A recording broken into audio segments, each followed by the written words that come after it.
नमस्कार, मी श्वेता. तुम्ही पाहताय न्यूज 18 लोकमत. बुलेटिनमध्ये तुमचं स्वागत. पुढच्या अर्ध्या तासात आंतरराष्ट्रीय घडामोडींचा आढावा घेऊयात. जगाच्या पाठीवर आमच्या विशेष बुलेटिनमध्ये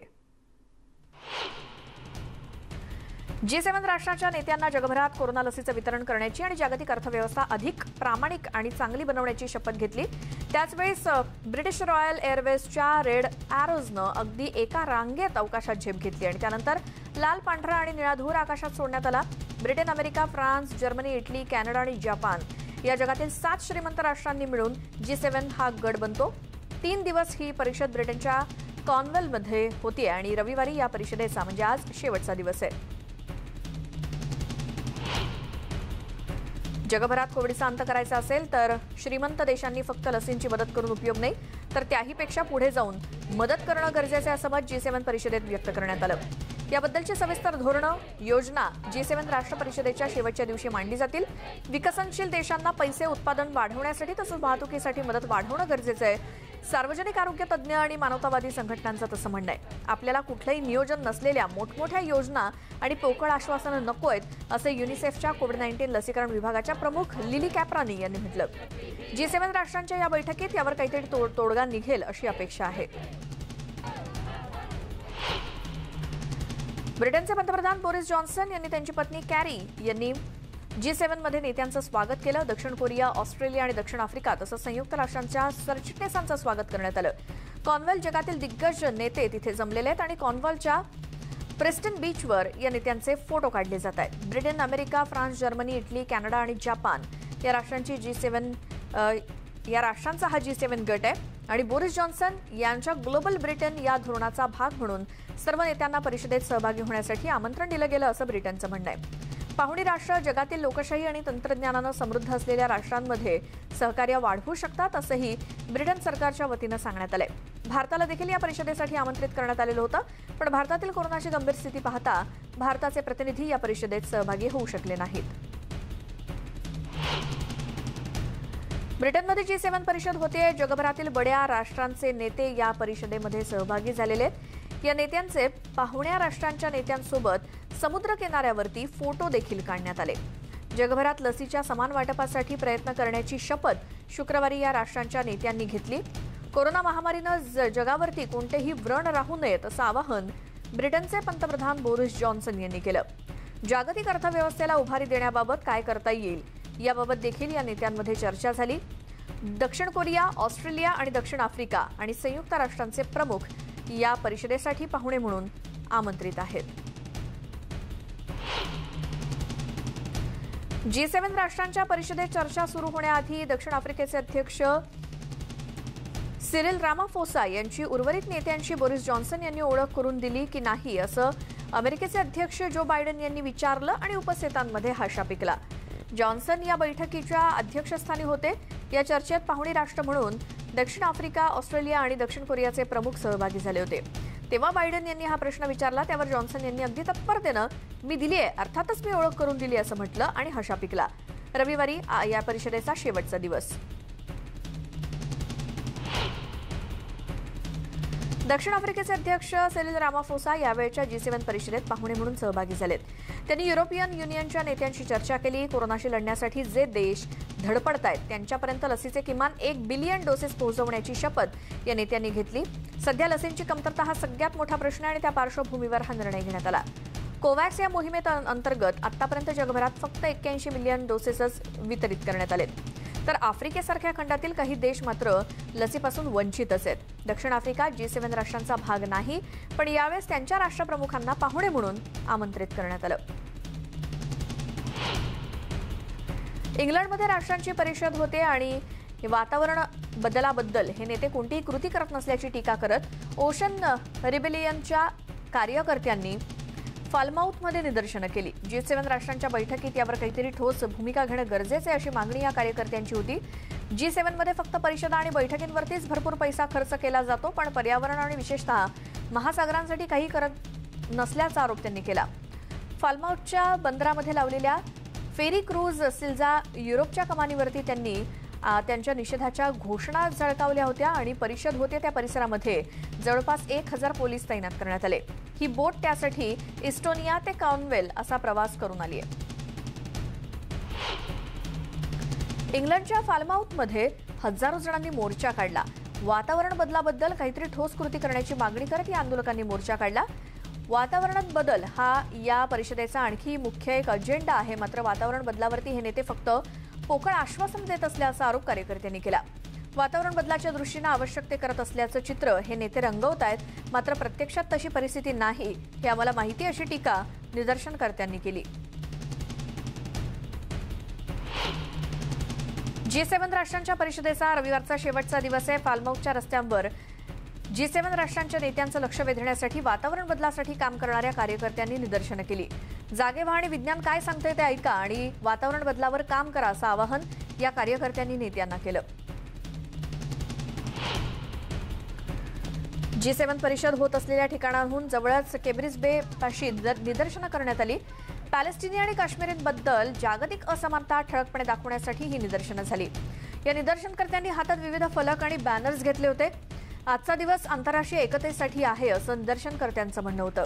सातत्यानं या दोन्ही ठिकाणी अत्याचार, हिंसाचार होत आहेत. त्यामुळे आंतरराष्ट्रीय समुदायानं आणि नेत्यांनी याबाबत काहीतरी ठोस भूमिका घेणं गरजेचं आहे असं या निदर्शनकर्त्यांचं म्हणणं होतं. ब्रिटनमधील विविध ठिकाणाहून शेकडो लोक कॉर्नवेलमधील फाल्माऊथ इथे जमले होते. टिग्री प्रांतातील परिस्थितीकडे G7 राष्ट्रांचं लक्ष वेधण्यासाठी त्यांनी इथे निदर्शनं केली. उत्तर इथिओपियामधील परिस्थितीबद्दल फक्त दुःख व्यक्त करण्यापेक्षा काहीतरी कृती करण्याची मागणी या निदर्शनकर्त्यांनी केली. टिग्री प्रांतात नोव्हेंबर महिन्यात युद्ध सुरू झालं. याचा परिणाम कृषी हंगामावर झालाय. या युद्धामध्ये सामूहिक हत्याकांड, सामूहिक बलात्कार आणि नागरिकांना त्यांच्या घरातून हद्दपार केलं गेलंय. या सगळ्याला अमेरिकेनं वांशिक स्वच्छता असं नाव दिलंय. जगातील श्रीमंत देश आपलं म्हणणं ऐकतील अशी अपेक्षा या निदर्शनकर्त्यांनी व्यक्त केली आहे. इटलीचे पंतप्रधान मारिओ द्राघी आणि अमेरिकेचे अध्यक्ष जो बायडन यांच्यामध्ये द्विपक्षीय चर्चा झाली. G7 परिषद सुरू आहे त्या पार्श्वभूमीवर या दोघांमध्ये चर्चा झाली. केब्री बे इथे या दोन्ही नेत्यांमध्ये चर्चा पार पडली. कोविड-19 लस आणि चीनसोबतचे संबंध हे दोन्ही नेत्यांच्या चर्चेचे मुख्य मुद्दे होते. G7 परिषदेत सुद्धा जागतिक अर्थव्यवस्थेला उभारी देण्यासाठी आणि वातावरण बदलाशी लढण्यासाठी प्रयत्न करणं हे चर्चेचे मुख्य मुद्दे होते. चॅरिटी ग्रुप ऑक्सफॅमच्या कार्यकर्त्यांनी शनिवारी ग्रुप ऑफ 7 या 7 देशातील उद्योजकांना कॉर्नवॉलच्या UK काउंटीमध्ये झालेल्या निषेधाच्या वेळी हवामान बदलाच्या विरोधात लढा देण्यासाठी कृती करण्यास उद्युक्त केलं. निदर्शकांनी इंग्लंडमधील G7 शिखर परिषदेत भाग घेणाऱ्या 7 नेत्यांचे मुखवटे परिधान केले आणि फाल्माऊथच्या समुद्र किनाऱ्यावरती निदर्शनं केली. शिखर परिषदेच्या अजेंड्यावरील हवामान बदल हा मुख्य विषय आहे, परंतु कार्बन उत्सर्जन कमी करण्याच्या दृष्टीनं अधिक कृती करण्याची गरज असताना G7 नेते गेली अनेक वर्ष फक्त बोलतच आहेत असं कार्यकर्त्यांचं म्हणणं आहे. ब्रिटनचे पंतप्रधान बोरिस जॉन्सन शनिवारी कॉर्नवॉल इथे G7 शिखर परिषदेच्या दरम्यान कार्बिस खाडीच्या समुद्रकिनारी जॉगिंग करताना दिसले. जॉन्सन यांनी शुक्रवारी 3 दिवसांच्या शिखर परिषदेचं उद्घाटन केलं आणि अशा सूचना दिल्या की जगानं गेल्या 18 महिन्यातील चुका किंवा 2008च्या जागतिक आर्थिक संकटातून मुक्त होण्याच्या काळात केलेल्या चुका पुन्हा कधीही करता कामा नयेत. अमेरिकेच्या फर्स्ट लेडी जिल बायडन यांनी शनिवारी युनायटेड किंगडमच्या लष्करी दिग्गजांची आणि त्यांच्या कुटुंबियांना मदत करणाऱ्या स्थानिक स्वयंसेवक गटाच्या वुडसर्फ वेटरन्सच्या सदस्यांची शनिवारी भेट घेतली. इंग्लंडच्या कॉर्नवॉल इथे G7 शिखर परिषदेच्या वेळी त्यांनी या गटाला भेट दिली, ज्यामध्ये त्या पती जो बायडन यांच्या समवेत हजर होत्या आणि फर्स्ट लेडीनं या गटाशी कॉर्नवॉलच्या सौंदर्याबद्दल गप्पा मारल्या. डेन्मार्क आणि फिनलँडचे चाहते कोपेनहेगनच्या रिगोस्पाईट आयलँडच्या बाहेर एकत्र जमले होते, जिथे क्रिस्टियन एरिक्सन उपचार घेतोय. पहिल्या सेशनमध्ये एरिक्सन मैदानामध्ये कोसळला आणि रुग्णालयामध्ये नेण्यापूर्वी त्वरित त्याला प्राथमिक वैद्यकीय उपचार देण्यात आले. डॅनिश सॉकर फेडरेशनचं म्हणणं आहे की एरिक्सन शुद्धीत आहे, त्याची प्रकृती स्थिर आहे. एरिक्सनला दुखापत झाल्यानंतर सामना निलंबित करण्यात आला होता आणि सुमारे 90 मिनिटांनंतर पुन्हा सुरू झाला. डॅनिश सॉकर फेडरेशनचे संचालक पीटर मोलर यांनी म्हटलंय की क्रिस्टियन एरिक्सनला युरोपियन चॅम्पियनशिपमधील सामन्यादरम्यान मैदानावर कोसळल्यानंतर प्राथमिक उपचार देत असताना त्याला हार्ट मसाज किंवा कार्डियक मसाज देण्यात आला. स्टेडियममधून रुग्णालयात नेत असताना तो शुद्धीत होता. सामना सुमारे 90 मिनिटांसाठी निलंबित करण्यात आला होता आणि अखेर 43व्या मिनिटाला हा सामना पुन्हा सुरू करण्यात आला आणि फेडरेशन एरिक्सन सोबत सतत संपर्कात आहे आणि तो बरा आहे असं देखील सांगण्यात आलंय. तर युरो स्पर्धेमध्ये सामना सुरू असताना डेन्मार्कचा कॅप्टन आणि स्टार फुटबॉलपटू ख्रिस्टियन एरिक्सन मैदानातच बेशुद्ध पडला होता. फिनलँड विरुद्धची ही मॅच होती. यानंतर काही काळ सामना स्थगित करण्यात आला होता. एरिक्सनची प्रकृती स्थिर असल्याचं निश्चित झाल्यानंतर तो पुन्हा सुरू झाला. फिनलँडच्या प्रशिक्षकांनी सुद्धा यावरती प्रतिक्रिया व्यक्त केली आहे. फिनलँडला 1-0 असा विजय मिळाला आणि त्याबद्दल आनंद झाल्याचं ते म्हणाले. रशियाच्या सेंट पीटर्सबर्गमध्ये रशिया आणि बेल्जियमच्या फॅन्सनी गर्दी केली होती. या दोन्ही देशांची पहिलीच मॅच होते. त्या पार्श्वभूमीवर सगळे फॅन्स जमले होते. क्रिस्तोवास्की स्टेडियममध्ये प्रवेश देण्यापूर्वी सर्वांचं तापमान तपासलं जात होतं. तसंच स्टेडियमची क्षमता सुद्धा 50% कमी करण्यात आली आहे. गेल्या काही आठवड्यांमध्ये रशियामधील कोरोनाच्या रुग्णसंख्येत वाढ होतीये. सेंट पीटर्सबर्गमध्ये युरो स्पर्धेच्या 7 मॅचेस होणार आहेत. ब्रिटनमधले निर्बंध उठवण्यात 21 जून नंतर उशीर होऊ शकतो असे संकेत ब्रिटनचे पंतप्रधान बोरिस जॉन्सन यांनी दिलेत. भारतातील विषाणूचा वेगानं होत असलेला प्रसार हे यामागचं मुख्य कारण आहे. G7च्या पार्श्वभूमीवर जॉन्सन यांच्या विविध मुलाखती झालेल्या आहेत. त्यात त्यांनी हे संकेत दिले. ब्रिटनमध्ये पुन्हा निर्बंध लावण्यास आपण अजिबात उत्सुक नसल्याचं त्यांनी म्हटलं. मात्र रुग्णसंख्येत वाढ होत असल्यानं आपण निराश झाल्याचं ते म्हणाले. विषाणूच्या वेगानं प्रसार होण्याबरोबरच हॉस्पिटलमध्ये दाखल होणाऱ्या रुग्णांच्या संख्येत सुद्धा वाढ होतीये असं त्यांनी म्हटलं. सोमवारी म्हणजे 14 जून रोजी याबाबतचा निर्णय सरकार घेणार आहे. गरीब देशांना लस पुरवठा करण्याच्या अमेरिका आणि ब्रिटनच्या निर्णयाचे युरोपियन युनियनचे सरचिटणीस अँटोनियो गुटेरेस यांनी स्वागत केलं. पण यापेक्षा अधिक लसींची आणि आणखी मदतीची गरज आहे असं त्यांनी म्हटलं. आपल्याला जीवघेण्या कोरोनाविरोधातलं युद्ध लढायचंय, त्यामुळे अशा आणखी मदतीची गरज असल्याचं गुटेरेस यांनी म्हटलं.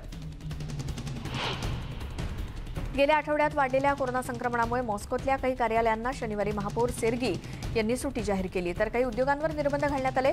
6 जूनला 2936 कोरोना रुग्ण आढळले.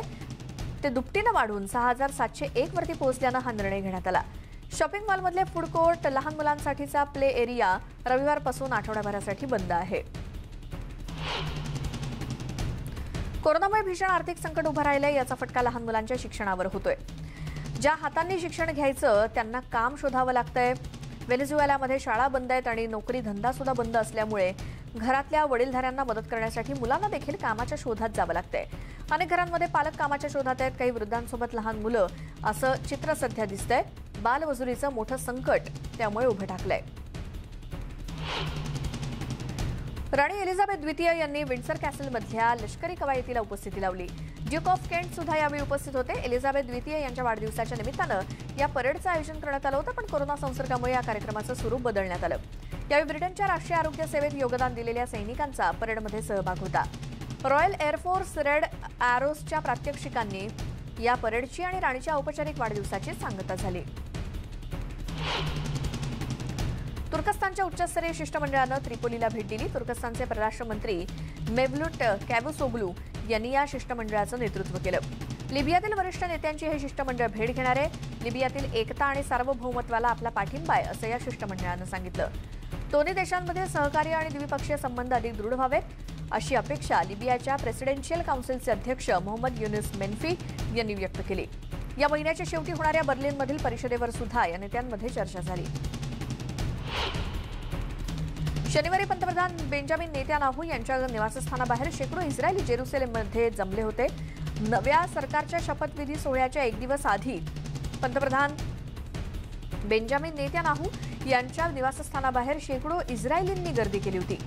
गेल्या वर्षभर प्रत्येक शनिवारी नेतान्याहू यांच्या भ्रष्टाचार केल्याच्या आरोपाखाली खटला चालू असताना त्यांना राजीनामा द्यावा अशी मागणी करणारे निदर्शक त्यांच्या घरासमोर येऊन दर शनिवारी निदर्शनं करतात.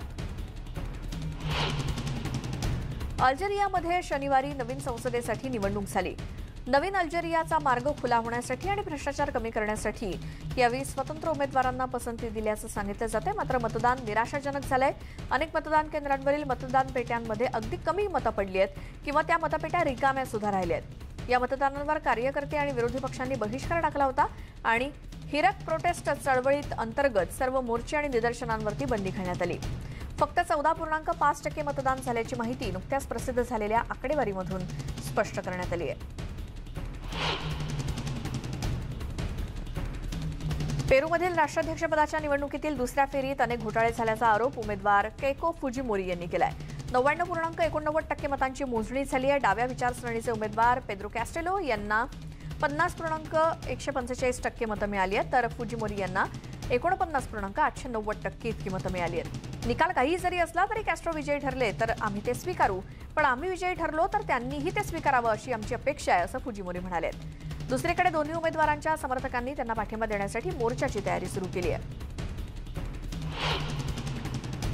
शनिवारी हजारो निदर्शकांनी पॅरिस आणि फ्रान्समधील इतर शहरांच्या रस्त्यावरून देशातील उजव्या विचारसरणीच्या नेत्यांविरोधात मोर्चा काढला. फ्रान्समधील संघटना आणि डाव्या विचारसरणीच्या राजकीय पक्षांनी पुढच्या वर्षी होणाऱ्या अध्यक्षीय निवडणुकीपूर्वी फ्रान्स आणि आसपास शांततापूर्ण निदर्शनं पुकारली होती. त्यावेळी कोणतीही पोलीस फौज उपस्थित नव्हती. बुर्किना फासोमध्ये झालेल्या दहशतवादी हल्ल्यामध्ये 132 नागरिकांचा मृत्यू झाला. त्याचा निषेध करण्यासाठी साहेल सेब्बा गोरोम फाल्गोंटू या भागातल्या हजारो आंदोलकांनी डोरी शहरामध्ये निदर्शनं केली. आम्हाला प्रचंड हाल आणि वेदना सहन कराव्या लागतात. सरकारनं अनेक उपाययोजनांचा विचार केलेला असला तरी हाल होत आहेत.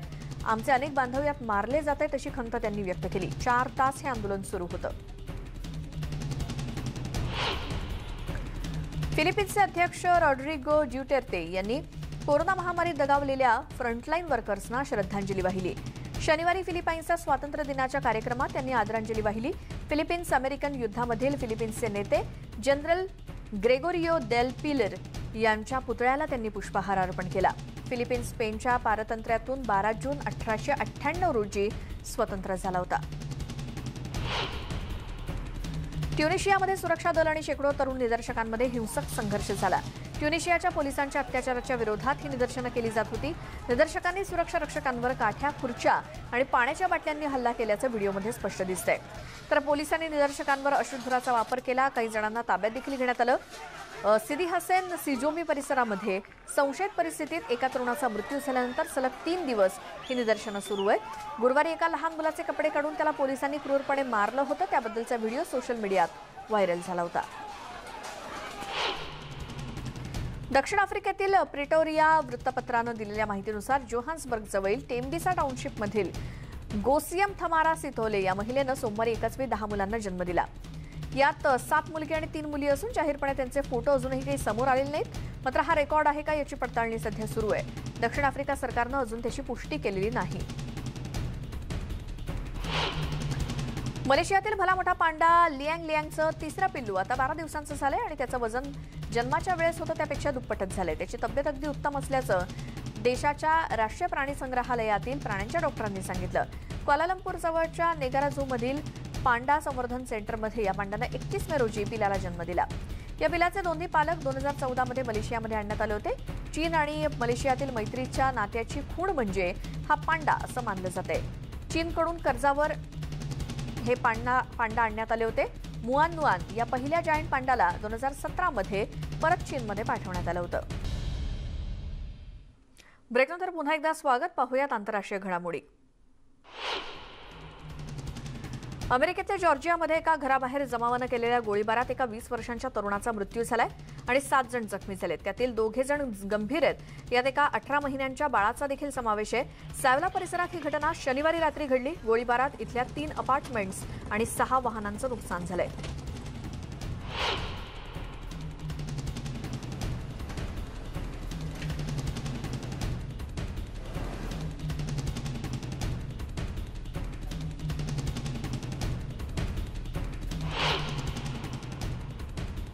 आणि बातम्यांसोबतच वेळ झाली या बुलेटिनमध्ये इथेच थांबण्याची. मात्र या सगळ्या आंतरराष्ट्रीय बातम्या जर तुम्हाला पुन्हा पाहायच्या असतील तर आमच्या न्यूज 18 लोकमतच्या YouTube चॅनलला सबस्क्राईब करा. तिथे तुम्हाला हे व्हिडिओज, या बातम्या या पुन्हा पाहायला मिळतील आणि आमच्या फेसबुक आणि ट्विटर पेजला फॉलो देखील करा. घडामोडींच्या प्रत्येक अपडेटसाठी पाहत राहा न्यूज 18 लोकमत.